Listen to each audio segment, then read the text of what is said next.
오늘 우리가 공부할 내용은 조회 명령입니다. 조회 명령어라는 건 거리를 측정한다든지 각도를 잰다든지 혹은 면적을 계산한다든지 이런 것들이 조회 명령어에 들어갑니다. 근데 우리가 제일 많이 쓰는 게 디스턴스의 약자입니다. 그 다음 에어리아, 면적 이렇게 두 개를 제일 많이 써요. 그리고 유닛은 현재 사용하는 단위가 뭔지를 측정할 때 사용하는 겁니다. 먼저 유닛부터 보도록 하죠. 간단합니다. 유닛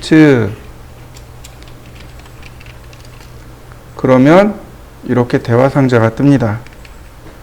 랭스는 길이에 대해서 십진수가 있고 건축공학 인치가 있고 사이언티픽도 있습니다만은 우리가 사용하는 건 십진수고 프리시즌 다시 말해서 소수점 4자리까지 사용합니다. 각도에 대해서도 역시 디시멀, 디그리, 이제 도분초죠. 그리드, 그 다음에 라디안 이런 것들이 있는데 디시멀을 가장 기본으로 사용하죠. 그 다음에 소수점 자릿수가 0으로 되어 있습니다.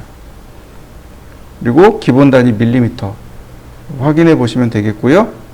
자, 오케이. 이걸로 끝입니다. 자, 여러분들도 한번 확인해 보시죠. 이번엔 선을 이렇게 그려봤습니다. 디스턴스라는 명령어가 있습니다. 거리를 측정하는 명령어입니다. 디스턴스 그리고 첫 번째 점, 두 번째 점. 그러면 이와 같이 거리와 각도가 계산되어져서 나옵니다. 요거 F2키 누르면 나와요. F2키 누르면 텍스트 윈도우가 뜹니다. 커맨드 라인이 이렇게 붙어 있을 때는 F2키를 누르면 텍스트 윈도우가 이렇게 뜨고요. 커맨드 라인이 이렇게 떨어져 있으면 텍스트 윈도우는 이렇게 뜹니다. 상황에 따라서 조금 달라지는 거죠. 보시면 거리와 각도가 측정돼서 나옵니다. 자, 여러분들도 한번 측정해 보시죠. 자, 디스턴스 첫 번째 점, 두 번째 점. 그런데 다시 한번 이렇게 살펴보죠.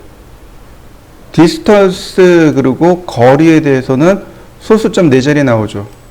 앵글 그렸는데 정확하게 23도인가요? 제가 대충 그렸는데 소수점이 안 나오죠. 왜 그럴까요? 자, 다시 한번 봅니다. 유니트 바로 여기요. 거리에 대해서는 소수점이 4자리, 각도에 대해서는 소수점을 표현하지 마세요 라고 해놓은 겁니다. 자, 똑같이 소수점 4자리로 나봤습니다. 디스턴스 첫 번째 점, 두 번째 점. 자, 확인. 자, 거리에 대해서 소수점 4자리, 각도에 대해서 소수점 4자리. 이해되시나요? 여러분들이 디스턴스를 볼 때 각도에 대해서 우리가 잘 체크하지 않는 경향이 있는데 요거 유니트를 통해서 소수점 자릿수를 제어할 수 있습니다. 자, 한번 해보시죠. 자, 이번에는 면적입니다. 렉탱글을 하나 그려볼까요? 골뱅이 1000,1000. 원도 하나 그려볼까요? 반지름 500. 이번엔 에어리아입니다. 면적 측정이요.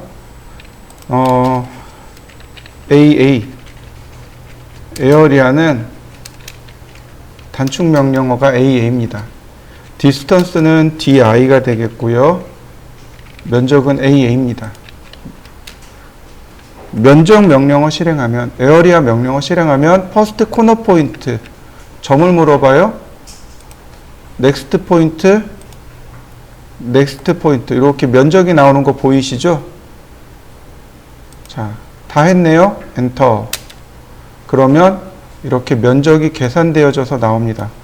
에어리아 파라메터 이렇게 해서 나옵니다. 제가 복사를 해서 붙여넣기 하죠. 이렇게 나왔습니다. 단위가 뭘까요? 단위가 뭘까요? 미리미터 제곱이고 얘는 미리미터입니다. 이해되시나요? 면적이니까 제곱이 붙어야 돼요. 그런데 우리가 사용하는 기본 단위는 미리미터죠. 그러니까 미리미터 제곱이 되는 거고 파라미터는 둘레를 말합니다. 그러니까 미리미터가 됩니다. 자, 다시 한번 볼까요? 얘는 몇 미터 제곱일까요? 파라미터는 몇 미터일까요? 단위 환산이 조금 빨라야 돼요. 여러분들 단위 환산이 조금 빨라야 됩니다. 어떻게 계산하면 단위 환산이 좀 빠를까요? 바로 지금 제가 한 것처럼 1000단위 자릿수를 찍으시면 됩니다. 이해되셨나요? 1000단위 자릿수를 찍어서 1000mm는 1m입니다. 그러니까 파라미터로 보면 4000mm죠. 4m요. 둘레가 4m요. 가로 세로가 1m잖아요. 1000에 1000이니까 1m에 1m. 그러니까 4000, 즉 4m가 되는 게 맞고 둘레는요. 면적은요. 1 곱하기 1, 그러니까 1m 제곱인 거죠. 보세요. 1000은 그러니까 공 3개를 빼면 여기가 길이죠. 그런데 다시 공 3개가 더 붙으니까 어떻게 돼요? 얘가 미터인 거죠. 이해되시나요? 1000 곱하기 1000 뒤에 공 3개, 공 3개 맞습니까? 그러니까 공 6개가 붙으면 미터 제곱이 돼버립니다. 그래서 1000단위 자릿수를 자꾸 찍으라는 이야기가 바로 이겁니다. 이래 놓고 공 6개를 빼버리면 바로 미터 제곱으로 금방 환산이 되는 겁니다. 이해되셨나요? 자, 여러분들도 한번 해보시죠. 원은 어떨까요? 원은 찍어야 될 점이 있나요? 없어요. 그러니까 여기 오브젝트를 씁니다. 그래서 그냥 클릭만 하면 바로 이처럼 계산이 끝납니다. 원의 경우 그러니까 똑같이 공 3개를 1000단위 자릿수를 찍는 거죠. 0.7 미터 제곱이군요. 그죠? 0.7 미터 제곱. 원둘레는 3100, 아니, 3미터네요. 자, 원의 경우도 한번 계산해 보시죠. 서클, 반지름 500. 아이고, 500 너무 크다. 서클, 반지름 100, 150, 200, 250. 자, 트림으로 제가 이렇게 만들어 봤습니다. 얘 면적을 구하고 싶어요. 얼마일까요? 자, 여러분 한번 구해 보시죠. 면적을 계산하는 방법은 두 가지가 있습니다. 하나는 점을 찍어서 그 형태를 파악하고 면적을 계산하는 거고, 다른 두 번째는 오브젝트를 직접 클릭해서 면적을 계산하는 방법입니다. 다시 말하면 이런 원 같은 경우요. 근데 지금 같은 경우 어때요? 선도 있고 원도 섞여 있죠. 그러니까 이런 경우는 점을 클릭해서 면적을 계산할 수 없습니다. 그러면 방법은 간단해요. 이 전체를 하나의 선으로 바꿔버리는 거죠. 명령어 조인이요. 조인. 기억나시나요? 바로 이 조인 명령어. 자, 조인. 그리고 전체 선택하고 엔터. 하나로 연결된 거 보이시나요? 네, 이렇게요. 면적 구하기, 에어리아, 오브젝트, 그리고 클릭하면 이렇게 면적이 계산되어져서 나옵니다. 자, 한번 해보시죠. 이렇게 나오네요.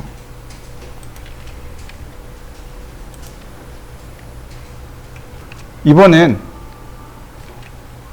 얘하고 얘의 면적을 합산하고 싶어요. 두 개를 더한 면적을 구하고 싶습니다.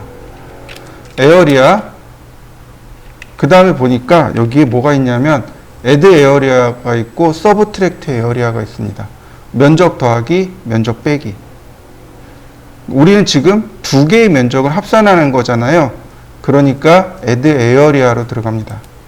그러면 이렇게 퍼스트 코너 포인트, 점을 찍어서 면적을 합산하는 방법이 하나 있고, 오브젝트, 객체를 선택해서 면적을 합산하는 방법이 하나 있고, 그 다음 면적 빼기가 있습니다. 자, 오브젝트를 눌러서 하나 클릭합니다. 그럼 얘에 대한 면적 나오죠? 다시 두 번째 클릭합니다. 얘에 대한 면적이 이렇게 나오고 토탈, 전체 면적이 이렇게 합산돼서 나옵니다. 이때 이제 더 이상 더할 게 없으니까 엔터, 명령어 종료하니까 엔터. 그럼 토탈 에어리아, 즉 다시 말해서 전체 면적이 이렇게 나옵니다. 자, 한번 해보시죠. 서클, 다시 한번 서클. 무슨 얘기예요? 여기 중간에 구멍을 내서 여기 면적을 빼고 싶어요. 여기 중간에 구멍을 낸 면적을 합산하고 싶습니다. 아니, 먼저 카피, 얘의 면적을 구해보고 싶어요. 왼쪽에 있는 얘의 면적입니다. 자, 잘 보셔야 돼요. 에어리아, 바로 서브트랙트로 들어가면 마이너스 면적이 나옵니다. 어떻게 계산하냐면 전체 총 면적을 계산합니다. add 에어리아로 전체 총 면적을 계산합니다. 그리고 엔터. 그럼 서브트랙트가 나오죠? 이때 다시 오브젝트를 선택해서 면적 빼기를 시도합니다. 그러면 이렇게 면적 빠진 면적이 나와요. 다시 한번 보세요. 에어리아 add 오브젝트로 전체 총 면적을 계산합니다. 엔터. 서브트랙트 빼기죠. 다시 오브젝트로 하나씩 빼나가는 겁니다. 그러면 얘에 대한 면적이 계산되어집니다. 한번 계산해 보시죠. 이번엔 전체 면적입니다. 에어리아 add 에어리아로 전체를 만드는 거예요. 자, 오브젝트로 전체를 선택합니다. 엔터. 서브트랙트로 빼야 될 걸 뺍니다. 엔터. 그러면 면적 계산이 되었네요. 자, 한번 해보시죠. 그 다음에 메저 GOM이라는 것이 있는데 이게 뭐냐면 여기 있어요. 여기 있습니다. 거리, 반지름, 각도, 면적, 최적, 부피죠. 이렇게 측정할 수 있습니다. 여기 얘가 바로 그러니까 메주어 GOM인데, 자, 그러니까 메주어 GOM 그러면 디스턴스부터 해서 반지름을 이렇게 측정할 수 있습니다. 누르면 이렇게 지름 나오고요. 앵글 두 개 클릭하면 각도도 나오고, 면적, 네, 면적 계산되어져서 나오고, 자, 볼륨은 이제 최적을 말하는 거죠. 부피를 뜻합니다. 한번 해보시죠. 지금부터 설명할 건 상식으로 받아들이시면 좋습니다. 자, 우리가 지금 사용하는 단위, 길이죠. 길이에 대한 단위는 밀리미터입니다. 그죠? 그런데 현장에 나가잖아요. 그러면 또 다른 단위들이 나옵니다. 어떤 단위가 나오냐면 자라는 단위가 나옵니다. 한자, 두자, 세자, 혹은 네자, 다섯자, 여섯자, 이런 식으로 자라는 단위가 나와요. 또 하나, 인치라는 단어가 나오고, 또 하나는 피트라는 단어가 나옵니다. 자, 이해되시죠? 그러면 이 한자, 두자는 무슨 뜻일까요? 우리가 이 자라는 단위에 대해서 조금 인식을 가지셔야 돼요. 이해되시죠? 이 자는 어디서 쓰냐면 나무 관련해서요.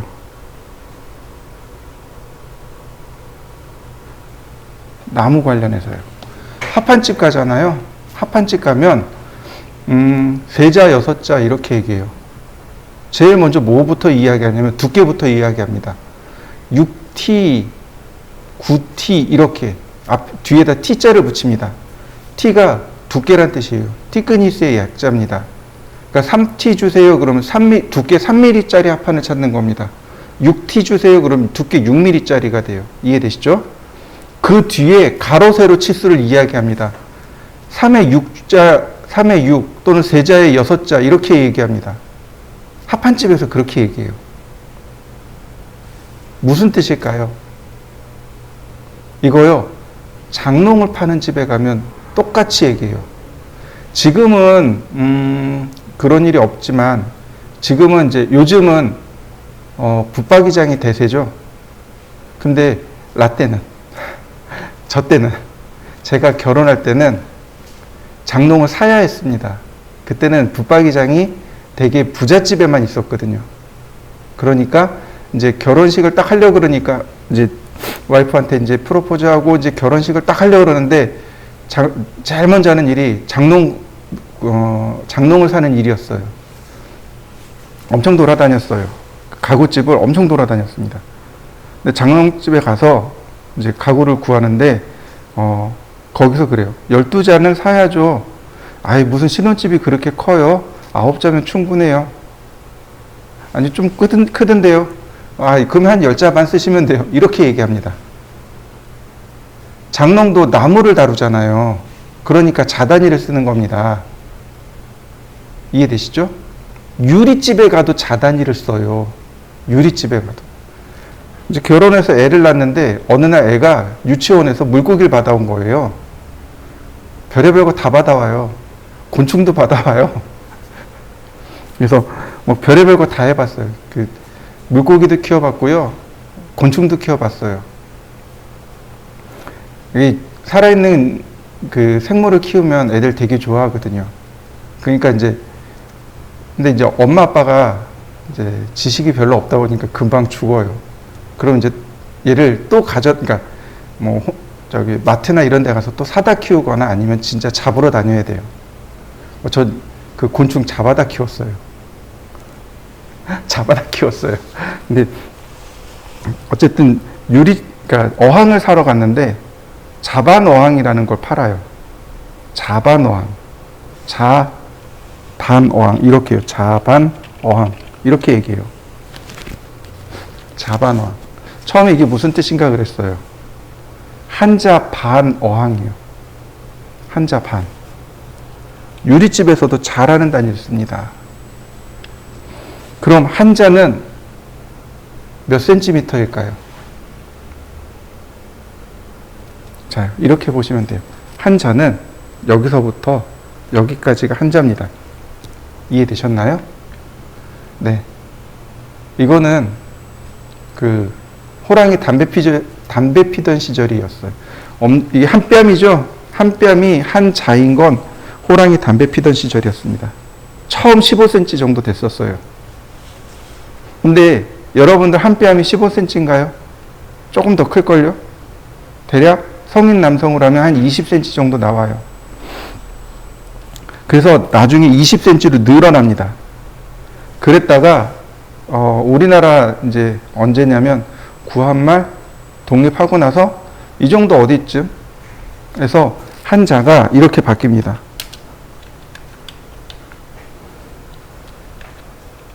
그리고 이렇게요. 30.3cm 이렇게 바뀝니다. 이해되셨나요? 한자는 30.3cm입니다. 한 뺨으로 도저히 30cm가 안 나와요. 그죠? 어쨌든 이렇게 됩니다. 자, 그러면 피트는 얼마일까요? 인치는 얼마일까요? 인치는 2.54cm입니다. 그럼 1피트는요?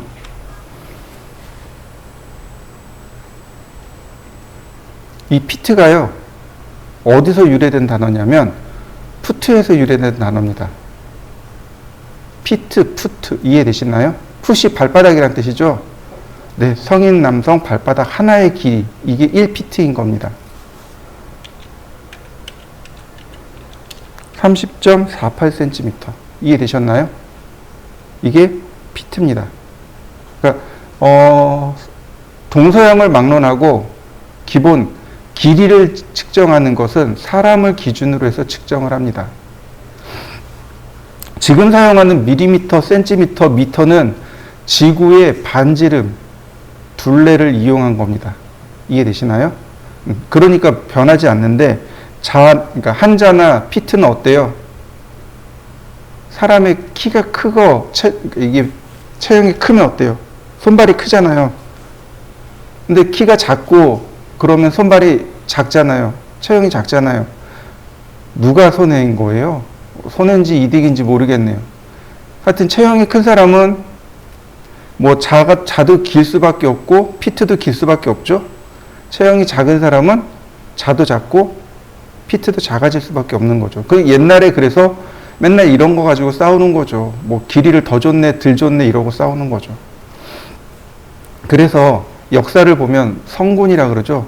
위대한 왕은 도량형, 즉 자, 인치, 피트 이런 것들을 딱 정해서 쓰게끔 하는 거죠. 자, 이해되시죠? 1인치는요, 이렇게 됩니다.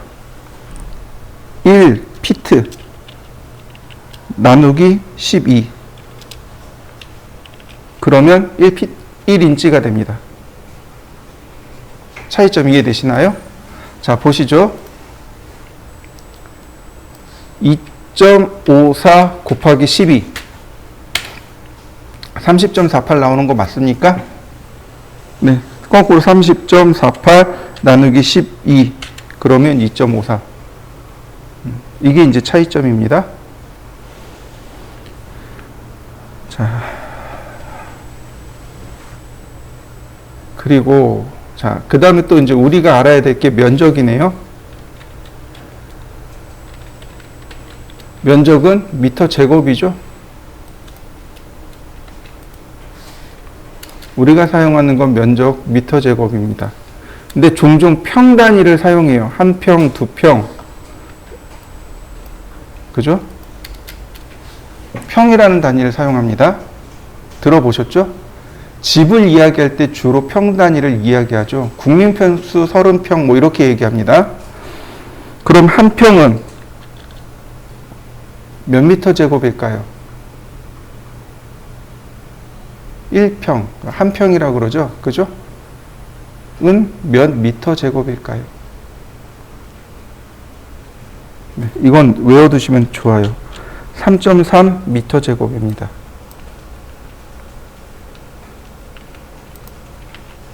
3.3 미터 제곱이에요. 이해되셨나요? 네. 그러면 3.3 미터 제곱이 나오려면 가로 얼마, 세로 얼마일까요? 가로 얼마, 세로 얼마일까요? 궁금하지 않아요? 저는 늘 그게 궁금했어요. 아, 도대체 30평이라는데 30평의 크기가 얼마나지? 머릿속에 안 들어오는 거예요. 한 평이라 그러잖아요. 한 평이면 되게 작은 평수란 말이죠. 그럼 도대체 여기에 한 평이 얼마나 크기가 일까요? 여기서 이 공간 내에서 한 평이 얼마나 할까요? 자, 이렇게 보면 돼요. 1.8m 곱하기 1.8m입니다. 이해되셨나요? 이거는 다시 말하면 6자 곱하기 6자입니다. 6자 곱하기 6자가 한 평입니다. 6자가 30.48이라 그랬죠? 그러니까 30으로 치고 3, 6, 18, 1.8m죠? 네. 1.8m 곱하기 1.8m, 이게 한 평인 겁니다. 이해되셨나요? 1.8m면 대략 이만한 거예요. 가로, 세로 이만한 거예요.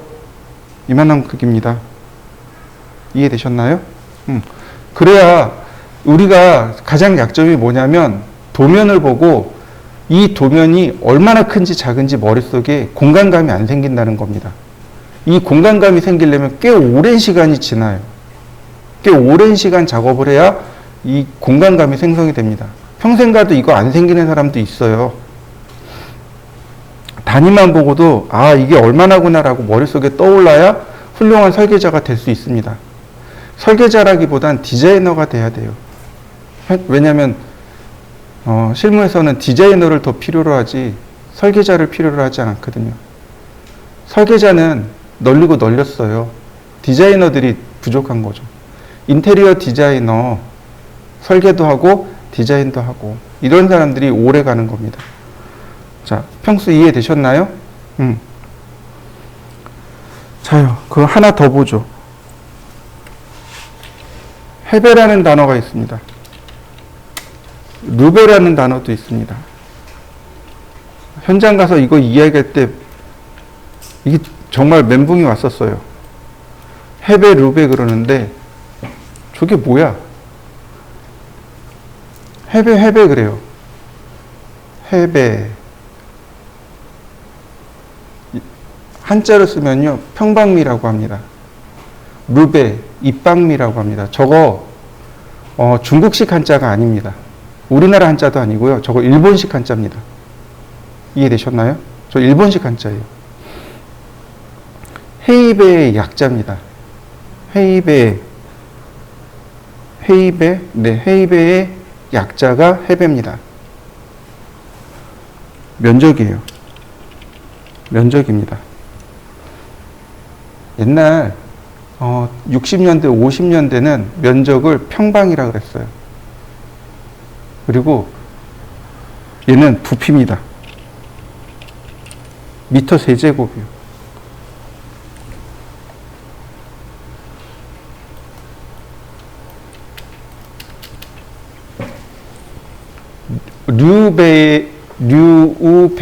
류베이의 약자가 루베입니다.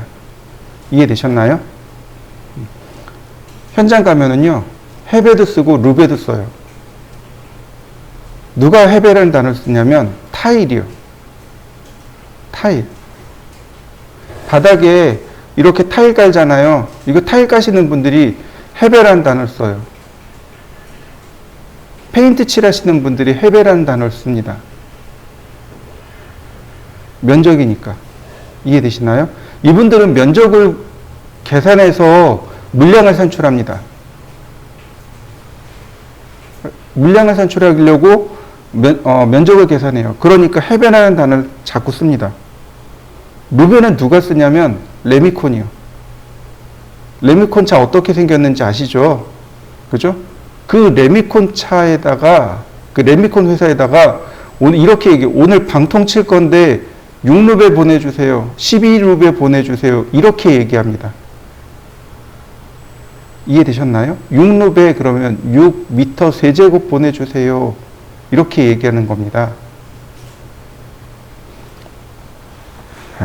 레미콘 한 대가 최대 6루베를 실을 수 있다고 해요. 6루베. 레미콘 차 한 대가. 이해되셨죠? 자, 그러면 제가 질문을 한번 하죠. 여기다, 이 벽 있죠? 이 벽, 지금 제가 짓고 있는 이 벽에다가 벽돌을 쌓을 겁니다. 여기서부터 저기까지. 몇 장쯤 나올까요? 몇 장이 나올까요? 자, 다시 봅니다. 이 천정에 보면 여기 덕트 깔려 있죠? 그죠? 이게 몇 장일까요? 바닥을 봅니다. 바닥에 타일이 깔려 있죠? 이 타일이 몇 장일까요? 이걸 우리는 뭐라고 부르냐면 적산이라고 부릅니다.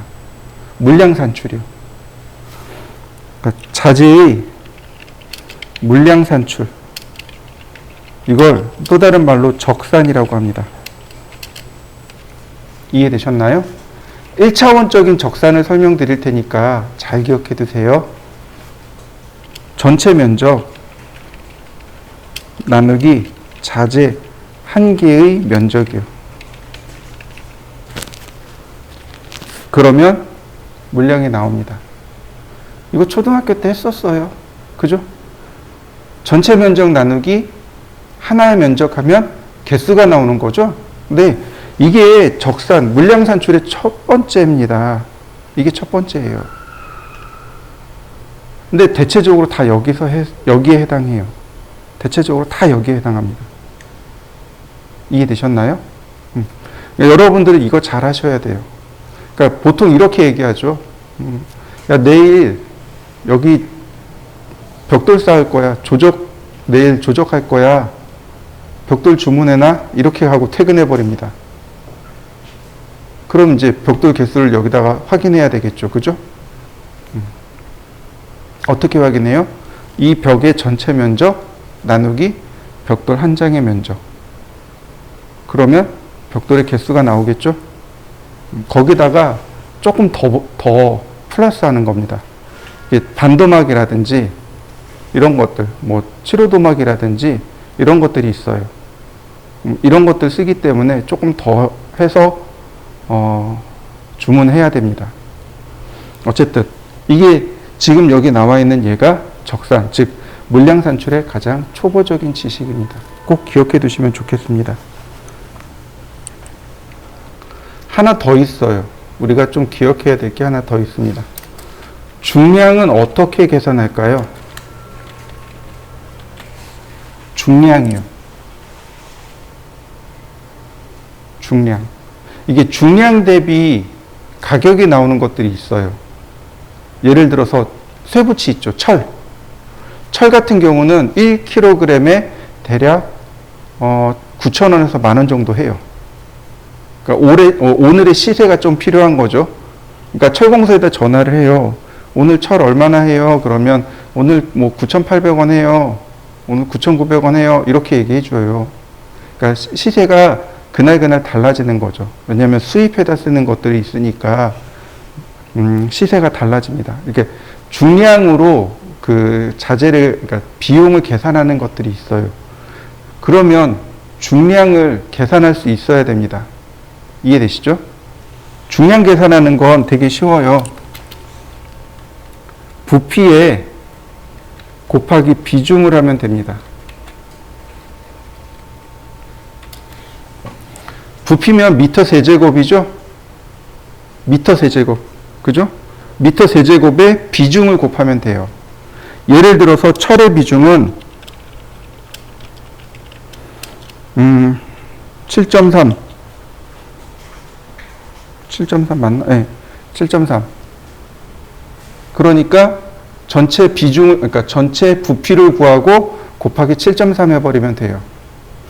나무의 비중 같은 경우는 0.4에서 0.8까지 가요. 어떤 나무는 목질이 단단하고 어떤 나무는 목질이 연하고 그렇거든요. 그러니까 비중이 높은 것도 있고 낮은 것도 있습니다. 근데 어쨌든 비중이 낮죠. 그죠? 그러니까 물에 둥둥 떠다니는 겁니다. 자, 이렇게 보시면 돼요. 비중이라는 건 물, 가로, 세로, 높이 각 1cm의 무게를 비중 1이라고 합니다. 이해되셨나요? 비중은 물, 가로, 곱하기 세로, 이거 곱하기 높이 각 1cm 세제곱 인 중량. 다시 말해서 1cm 세제곱을 비중 1이라고 합니다.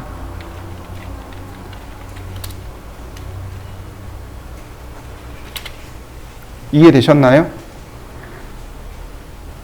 비중은 단위가 뭔가요? 센티미터 세제곱입니다. 가로, 세로, 높이 센티미터 세제곱이요. 그러면 중량을 킬로그램으로 환산해야 되잖아요. 그죠? 그러니까 이렇게 중량 킬로그램으로 바꿔야 돼요. 그러면 부피가 미터 세제곱이어야 됩니다.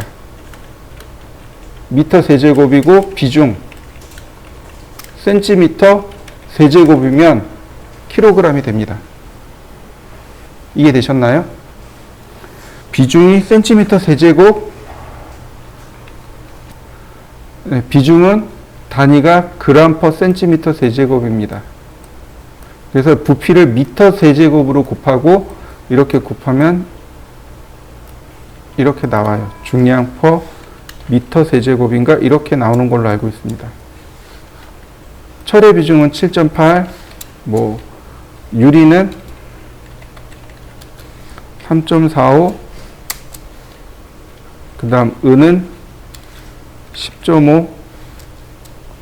이건 보고 지금 설명드리는 거예요. 금은 19.3 이렇게 됩니다.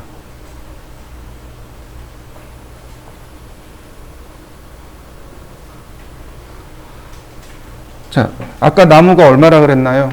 0.4에서 0.8이라 그랬죠? 근데 비중이, 물의 비중은 1이죠?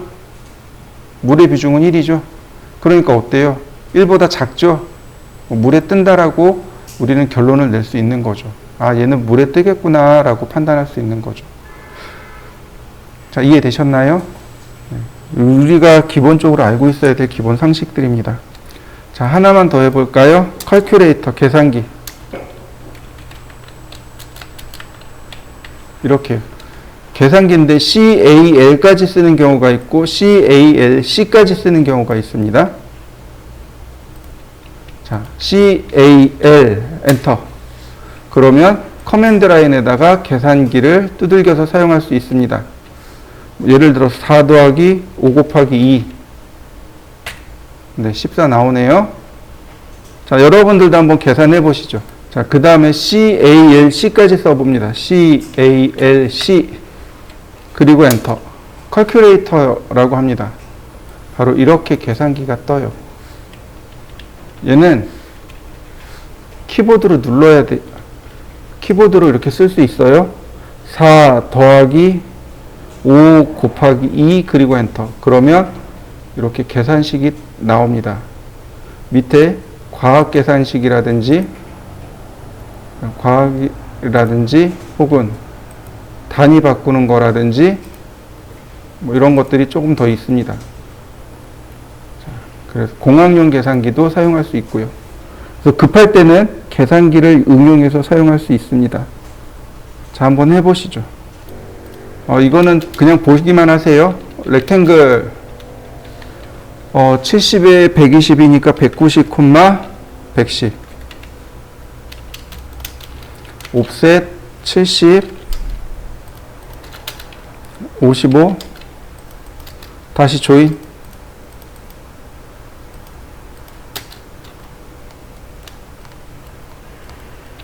자, 익스트루드 돌출하기. 100mm. 카피.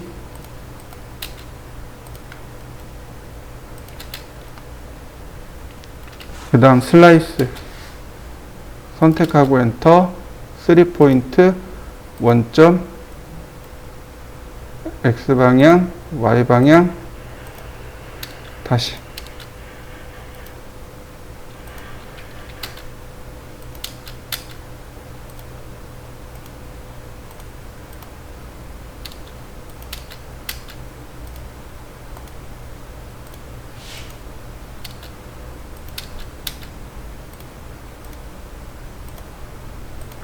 이렇게 생긴 모습입니다. 이해되시나요? 이렇게 생긴 모습입니다. 이게 기본 도형이에요. 피라미드처럼 생긴 거 보이시죠? 그 다음에 옵셋 77.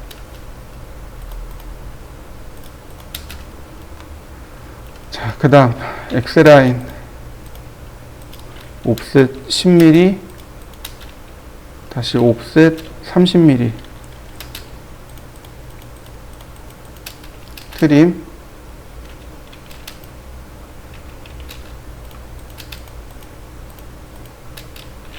자, 로테이트 이렇게 90도 24도. 마이너스 24도. 필렛. 다시 조인. 얼라인.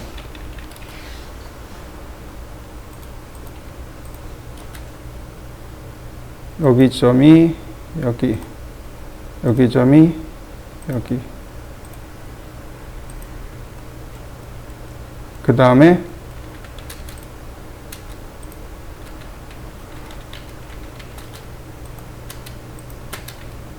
자, 이렇게 생긴 겁니다. 보이시죠? 여기 삼각형 보이시죠? 이 삼각형이 이렇게 돌출한 겁니다. 그리고 뺀 거예요. 이런 식으로 뺀 겁니다.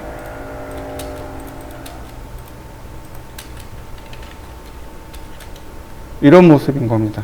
그래서 모습이.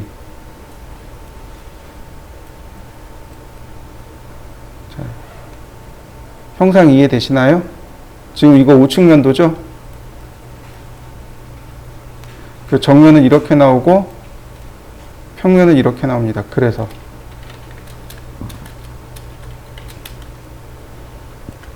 자, 제가 그려볼 테니까 보세요. 먼저 레이어를 만듭니다. 자, 1번, 2번, 3번, 중심선,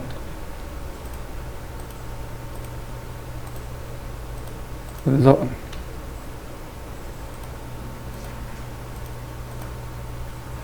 자, X라인 0도, 90도, 45도, 옵셋 120, 다시 옵셋 70, 옵셋 100mm, 자, 트림, 적당한 위치에 선을 그리고 옵셋 55mm, 다시 필렛, 트림.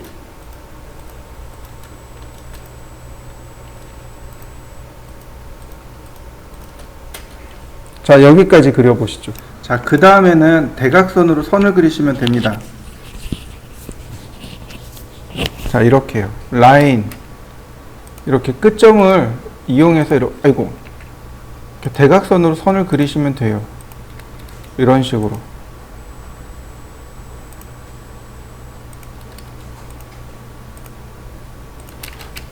그리고 필요 없는 부분들은 가차없이 이렇게 지우는 겁니다. 그러면 이게 기본 도형이 되는 거죠.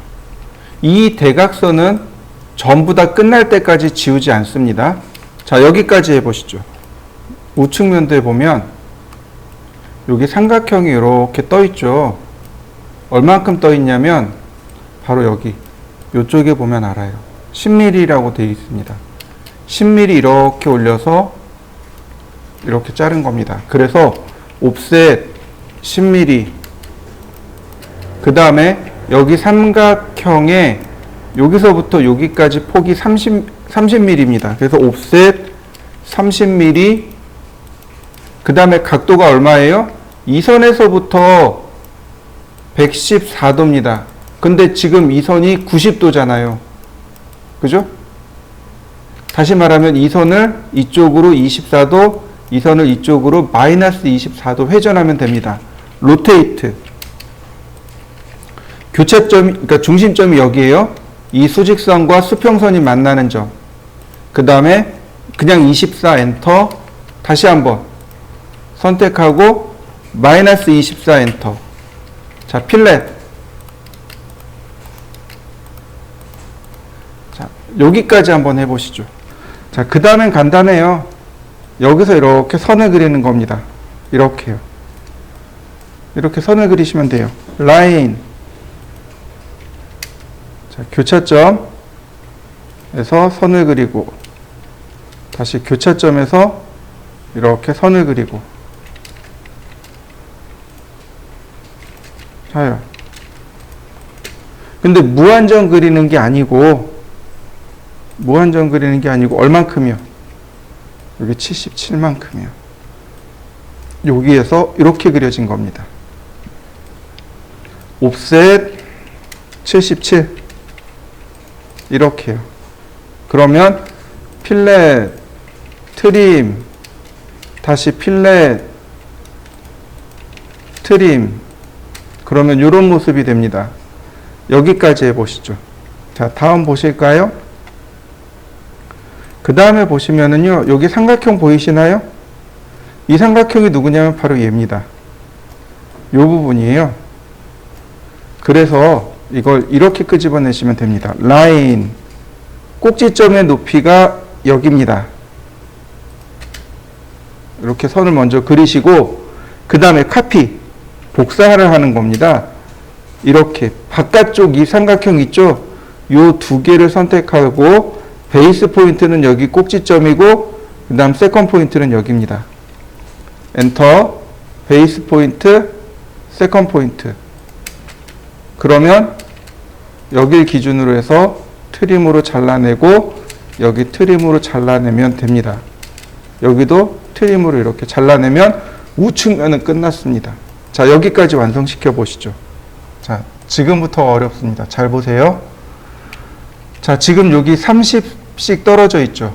바닥 부분. 여기도 바닥을 표현할 겁니다. 자, 어떻게 표현하는지 잘 보세요. 옵셋 30.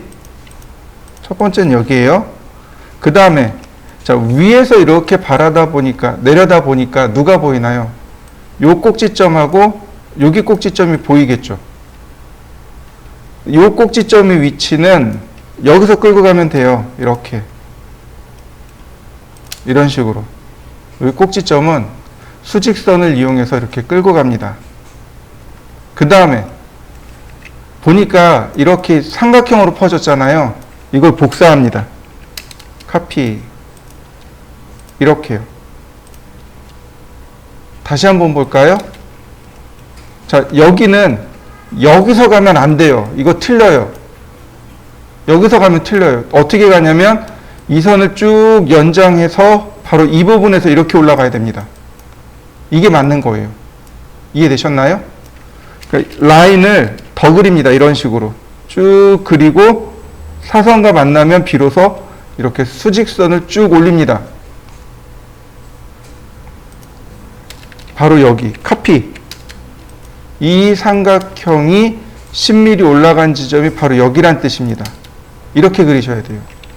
필렛 하게 되면 모습이 이렇게 바뀝니다. 자, 일단 여기까지 한번 해보시죠. 그 다음에는 이 부분 있잖아요. 이 부분. 무한정 이렇게 여기는 쭉 펼쳐진 거고 여기는 와서 끊어진 거잖아요. 바로 여기. 라인을 이렇게 올리시면 됩니다. 그래서 선을 끊으시면 돼요. 이렇게. 자, 여기 한번 해보시죠.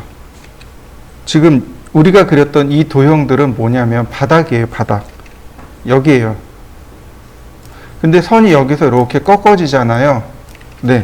이 꺾어지는 부분이 바로 여기입니다.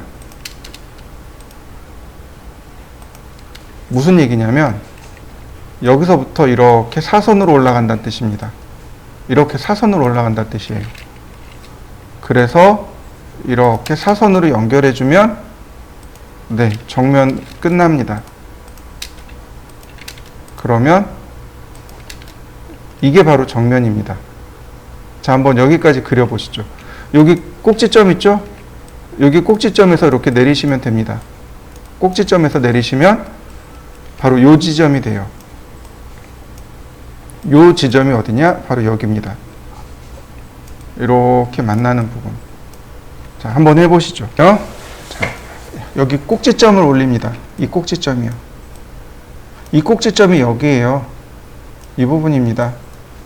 자, 라인, 꼭지점을 이렇게 올리면 돼요. 이런 식으로. 그러면 여기 교차점과 꼭지점을 이렇게 연결하시면 됩니다. 이렇게요.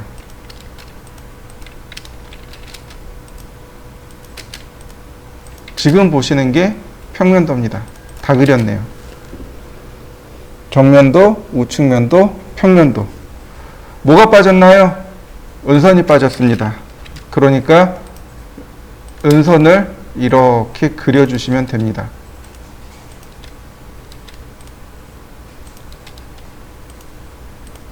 아이고.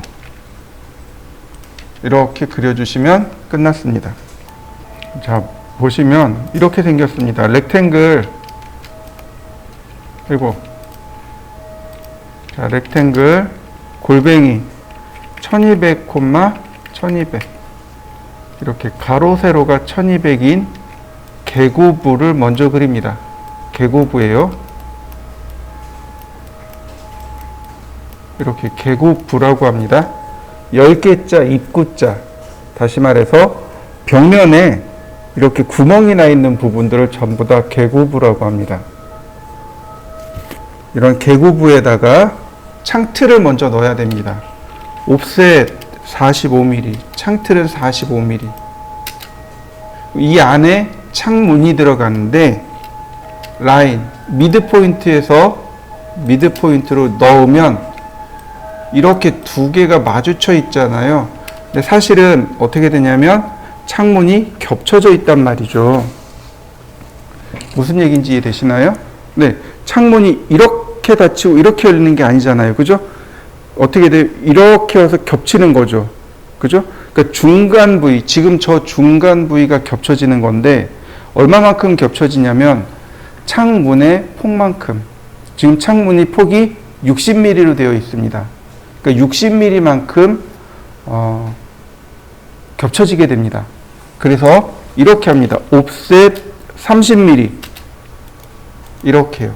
그럼 이쪽 반대쪽도 30mm 가면 돼요. 그러면 양쪽으로 60mm가 될 거고요. 다시 옵셋 60mm, 전체 60mm 이렇게 들어오면 됩니다. 그 다음 앞쪽에 있는 거 이렇게 트림으로 잘라내면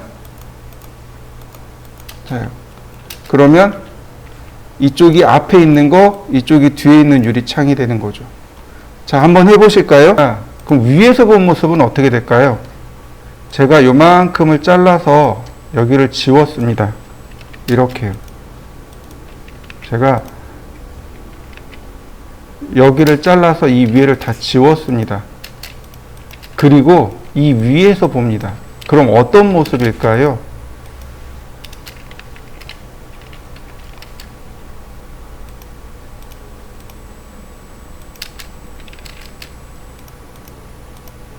이렇게 잘랐습니다. 그럼 위에서 보면 어떤 모습일까요? 자, 보시죠. 선이 여기도 이렇게 올라갈 거고 여기도 올라갈 거고 이렇게 올라가겠죠.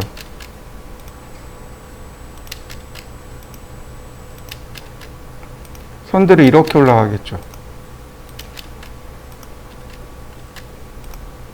그죠? 자, 봅니다. 라인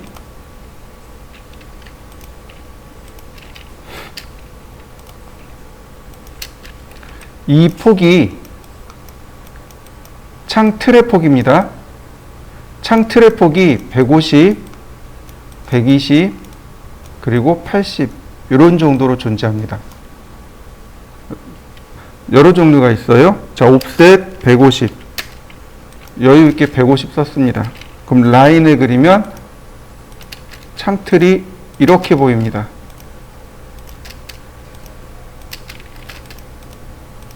맞나요? 여기가 창틀이잖아요. 그러니까 창틀이 그대로 올라오겠죠. 자, 여러분들도 여기까지 한번 해보시죠. 이 빨간 선 안 그리셔도 돼요. 빨간 선 안 그리셔도 되는데 저는 참고로 보시라고 그린 겁니다. 한번 해보시죠. 자, 그 다음에 창문을 그려야 됩니다. 창문은 이렇게 창틀의 중간에서 움직입니다. 옵셋 40mm 이렇게요. 이쪽에 하나, 이쪽에 하나 이렇게 되는 거죠. 자, 라인 창틀을 이렇게 그려나가는 겁니다.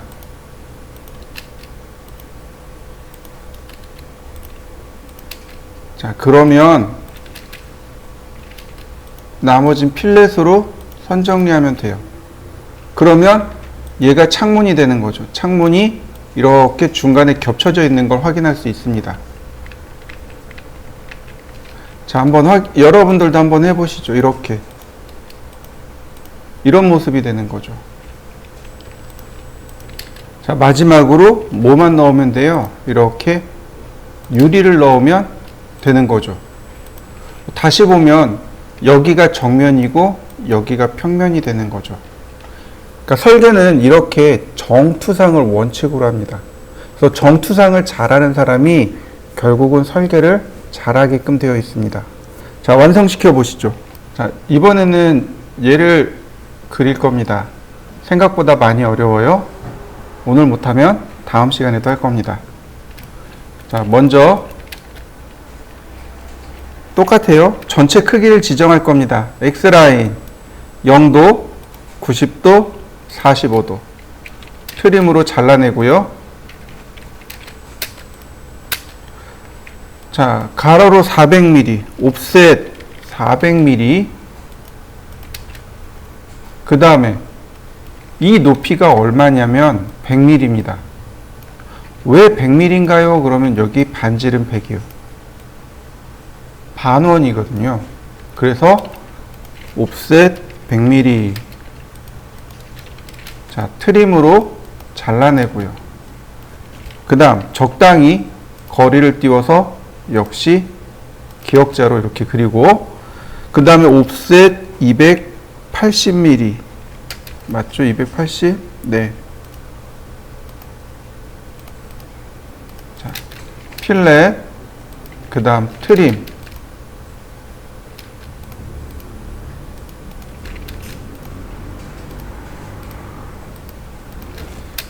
이렇게 해서 전체 크기를 파악했습니다. 자, 전체 크기를 파악한 다음에 기초 도형이 어떤 모습인지를 체크해 보셔야 됩니다. 자, 여기까지 한번 해보시죠. 얘는 어떤 거냐면 이렇게 반원이 이렇게 기역자로 꺾어져서 만든 형태입니다. 옵셋 100mm, 중심선이 이렇게 100mm이고요. 반지름이니까 이렇게 중심선만 만들어 봅니다. 얘는 중심선이고요. 자, 필렛 위에서 보면 이런 모습이 됩니다. 위에서 보면 이렇게 되고 앞에서 보면 반원입니다. 이런 식으로. 자, 트림으로 자르고, 네, 매치 프로퍼틱스로 선 정리하니까 이렇게 생긴 모양이 최초의 모양입니다. 자, 한번 해보시죠. 이제 제일 어려운 구간입니다. 여기에 지금 사선이 이렇게 들어가죠. 이 사선의 각도가 30도인 건 알겠습니다. 시작점의 위치는 바로 여기입니다. 여기가 시작점의 위치예요. 그래서 X라인 앵글 30도, 그 다음 여기다 클릭해 줍니다. 수평선과 중심선이 만나는 바로 이 부분에 30도 선을 그리고 옵셋 100mm, 다시 한번 옵셋 120mm, 이렇게요. 자, 트림으로 필요 없는 선들을 일단 제거합니다. 이 부분이, 지금 제가 칠한 이 부분이 여기에서 타원으로 나와요. 이 부분이 우측 면도에서 이렇게 길쭉한 타원으로 나옵니다. 타원으로 나와요. 그래서 타원을 먼저 그려야 됩니다.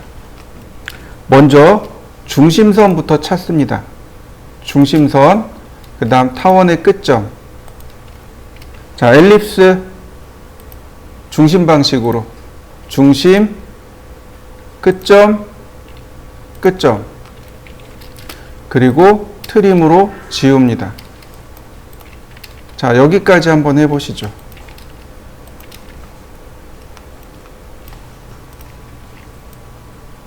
지금 동그라미 친 부분은 우측 면도의 타원이 됩니다.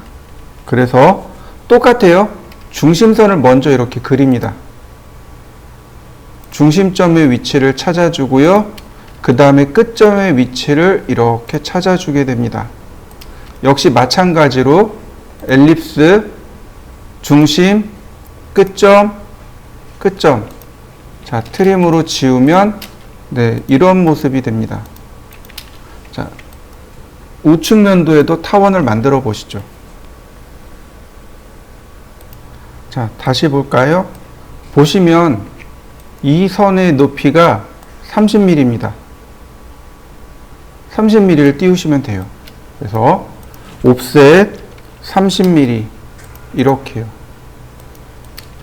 그러면 필렛으로 선 정리하고, 자, 이 부분은 여기 끝에만 이렇게 끊어버리면 됩니다. 이렇게요.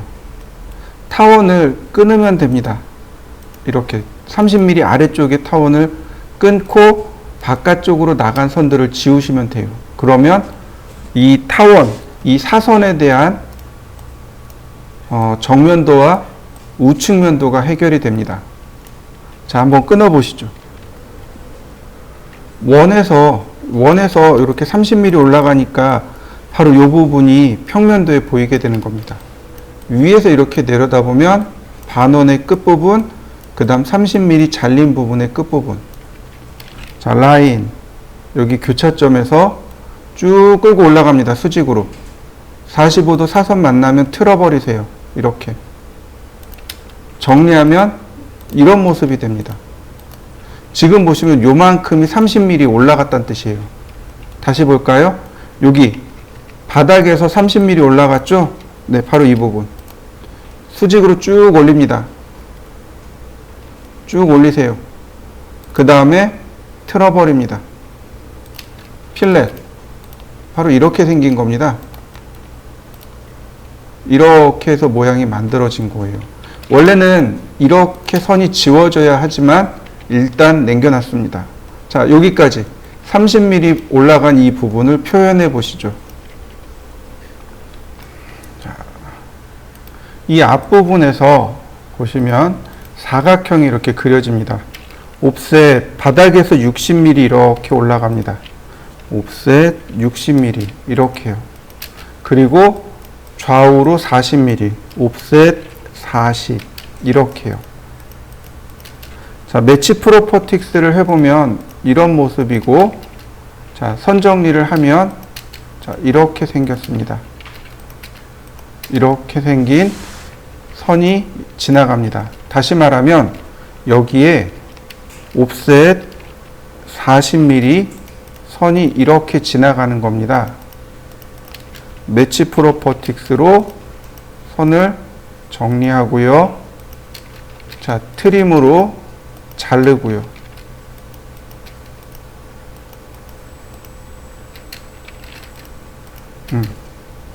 평면도 끝났습니다. 평면도 이렇게 생겼습니다.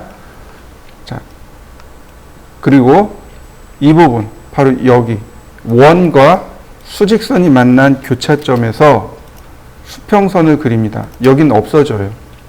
트림으로 이렇게 다 잘라내야 됩니다. 자, 이렇게 전부 다 잘라주시죠. 그리고 여기도 지워주세요. 자, 여기까지 한번 해보시죠. 자, 오른쪽도 마찬가지입니다. 옵셋 60mm, 옵셋 40mm. 자, 매치 프로퍼틱스로 색상 바꾸고, 그 다음 트림으로 잘라주고, 역시 마찬가지로 원과 이 수직선이 교차된 부분을 그리고 트림으로 싹 잘라주시면 됩니다. 그러면 이제 기본 모양이 완성이 되는데, 지금부터는 이제 다 트림으로 필요 없는 부분들을 잘라주겠습니다. 지금 보시면은요, 이렇게 여기가 보입니다. 여기가 보이는 부분이고 여기가 보이는 부분입니다. 다시 말하면 이 선과 이 타원이죠. 이 안쪽은 전부 다 은선입니다. 그러니까